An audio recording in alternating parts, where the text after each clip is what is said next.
जाग रही हो? जी। क्यों? नींद नहीं आ रही। क्या कर रहे हो? उसे याद कर रहा हूँ। उफ, कब तक उसे याद करते रहोगे? शायद आखिरी सांस तक। वो तुम्हें अब तक भूल चुकी होगी।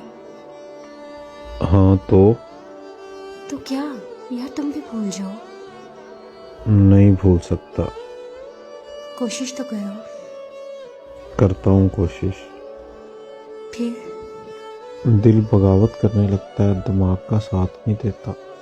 तुम सचमुच पागल हो। सब ऐसा ही कहते हैं। तो तुम समझते क्यों नहीं? आखिर मैं ही क्यों समझूं, कोई मुझे भी तो समझे। मैं तुम्हें समझना चाहती हूँ। ठीक है, फिर कभी बात नहीं होगी। अरे अरे, बात तो सुनो। गुस्सा कर रहे हो? नहीं, मैं क्यों गुस्सा करूंगा। तो फिर ये क्यों बोला कि फिर कभी बात नहीं होगी? क्योंकि मुझे समझने के लिए मेरे दर्द को समझना पड़ेगा। समझना पड़ेगा कि किसी के छोड़ जाने का दर्द कैसा होता है। अभी तक जाग रही हो?